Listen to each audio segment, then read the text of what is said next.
So hello everyone. ముందుగా ఈ video చూస్తున్న అక్క చెల్లెలందరికీ హ్యాపీ రక్షాబంధన్. ఈ వీడియోతో నాకు ఒక సబ్స్క్రైబర్ పెరగకపోయినా పర్లేదు, కానీ ఖచ్చితంగా ఈ వీడియోని అయితే మాత్రం మీ అక్క చెల్లెలకు కానీ లేదంటే మీ తమ్ముళ్ళకి కానీ ఖచ్చితంగా షేర్ అనేది అయితే చేయండి. బోత్ బాయ్స్ అండ్ గర్ల్స్ ఈ వీడియోలో కోల్కతా ఇన్సిడెంట్ గురించి షార్ట్గా చెప్పి అండ్ దీనికి మనం రోజు ఎలా కారణం అవుతున్నాం అనే దాని గురించి అయితే చెప్పబోతున్నా. సో వీడినైతే మీరు చూస్తున్నారుగా, వీడే అనమాట జూనియర్ డాక్టర్ని కోల్కతాలో రేప్ చేసి చంపింది. వీడు ఎలా దొరికాడు, అసలు ఏం జరిగిందంటే కనుక, విక్టిమ్ ఆ రోజు నైట్ ఒలింపిక్ మ్యాచ్ ఫ్రెండ్స్తో కలిసి చూసింది. అది అయిపోయిన తర్వాత వాళ్ళ అమ్మగారికి కాల్ చేసి ఇవాళ నైట్ షిఫ్ట్ పడిందమ్మా అని చెప్పేసి కాల్ అయితే మాట్లాడింది. తర్వాత సెమినార్ హాల్కి వెళ్ళి ఫుడ్ తిని కొంచెం సేపు చదువుకొని ఆ తర్వాత నిద్రపోయింది. ఎర్లీ మార్నింగ్ 4కి వీడు ఆ కాలేజ్లోకి ఎంటర్ అయినట్టు సీసీ కెమెరాలు అయితే రికార్డ్ అయితే అయిందనమాట. లోపలికి వెళ్ళేటప్పుడు వీడి చెవిలో ఒక బ్లూటూత్ డివైస్ అయితే ఉంది, ఎయిర్పోర్ట్ అని అయితే చెప్పుకోవచ్చు. సో మళ్ళీ 4:40కి బయటికి వచ్చేటప్పుడు ఆ బ్లూటూత్ అనేది అయితే లేదు. అండ్ ఈ 40 మినిట్స్ టైం గ్యాప్లోనే వీడైతే ఆ అమ్మాయిని రేప్ చేసి చంపేశాడు భయ్య. అండ్ వీడు ఇంటికి వెళ్ళిపోయి రక్తం పడిన ఆ షర్ట్ని క్లీన్ చేసుకుని ఆ షూస్ ఏవైతే ఉన్నాయో వాటిని క్లీన్ చేసుకోవడం మర్చిపోయాడు. అండ్ పోలీసులు అయితే ఒక విషయాన్ని అయితే ఐడెంటిఫై చేశారు. అండ్ తిన ఇయర్ ఫోన్ ఏదైతే ఉందో అది వచ్చేసి ఆ స్పాట్లో అయితే దొరికిందనమాట.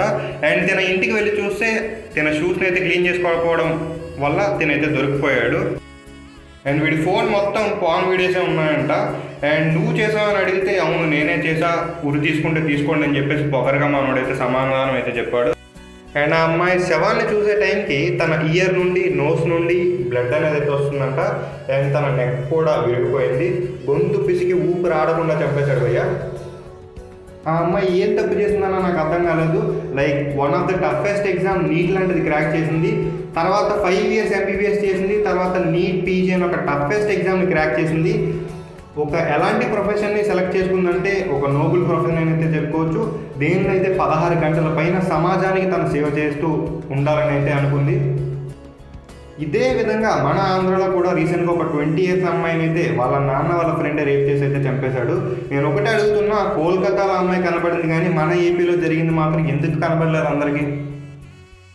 మనం ఎలాంటి దేశంలో ఉన్నామంటే పొద్దున్న స్త్రీలను పూజించి రాత్రి రేప్ చేసే దేశంలో మనం అయితే ఉన్నాం.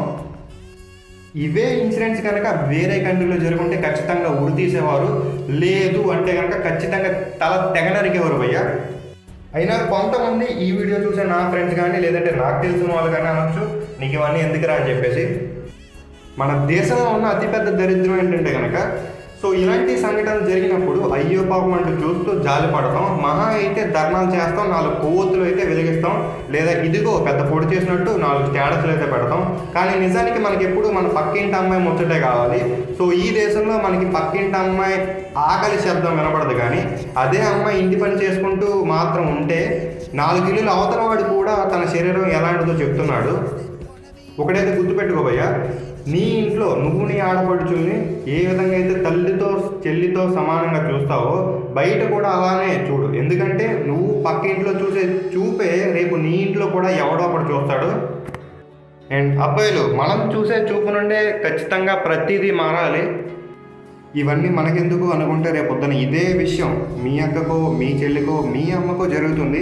అండ్ ఖచ్చితంగా దీనిలో కొంత తప్పు అయితే అమ్మాయిలతో కూడా ఉంది భయ్య. ఒక ఫేస్బుక్ లేదా ఇన్స్టాగ్రామ్లో అకౌంట్ క్రియేట్ చేసుకుని డబుల్ మీనింగ్లో లేక సగం బట్టలు వేసుకుని రీల్స్ చేస్తూ ఒక 100K ఫాలోవర్స్ని ఈజీగా సంపాదించవచ్చు అనుకుంటున్నారు.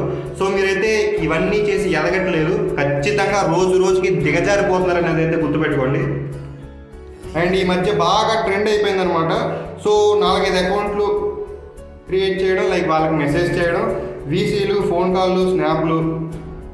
అమ్మాయిలు ఒకటైతే ఆలోచించండి, ఇదే పని మీ అమ్మగారే చేస్తుంటే మీరు మీ అమ్మగారిని ఏమని పిలుస్తారో రేపొద్దున్న మిమ్మల్ని కూడా అదే పేరు పెట్టి అయితే పిలుస్తారు ఖచ్చితంగా. మీరు అవతల వాళ్ళనే తమ్ముడనో ఫ్రెండ్ అనో లేదనో బెస్టీ అనో అనుకోవచ్చు, కానీ అవతల వాడి ఇంటెన్షన్ అయితే అది కాదు. So be aware. And love అనే పేరుతో మిమ్మల్ని ఆడుకునే వాళ్ళ దగ్గర మాత్రం ముందే బలవకండి. ఈ జనరేషన్లో ట్రూలో కూడా ఒక 10% మందే ఉన్నారు. అండ్ అలాగే అబ్బాయిలు ఒక అందమైన అమ్మాయిని లవ్ చేస్తారు, కానీ ఒక యావరేజ్ అమ్మాయిని ఎందుకు లవ్ చేయరు? అండ్ ఏదైనా సరే కొంచెమైనా సరే మారల్స్ అనేవి ఉండాలి భయ్య. ఖచ్చితంగా కొంచెం మీకు ఎథిక్స్ అనేవి ఉండాలి. సో ఎథిక్స్ని మాత్రం పక్కనైతే పెట్టకండి. అండ్ ఇలాంటి విషయాలన్నీ కూడా ఆగాలంటే ఖచ్చితంగా మనం చూసే చూపు దగ్గర నుండి మనం చేసే పని వరకు ఖచ్చితంగా ప్రతిదీ మారాల్సిన అవసరం అవుతుంది. గవర్నమెంట్ కూడా ఇలాంటి వాళ్ళని శిక్షించకుండా ఉండకూడదు. లైక్ ఇలాంటి వాళ్ళ తలని తెగ నరకాలి, మళ్ళీ ప్రతి స్త్రీ కూడా తల ఎత్తుకుని తిరగాలి. సో ఇదన్నా మరి వీడియో. జై హింద్.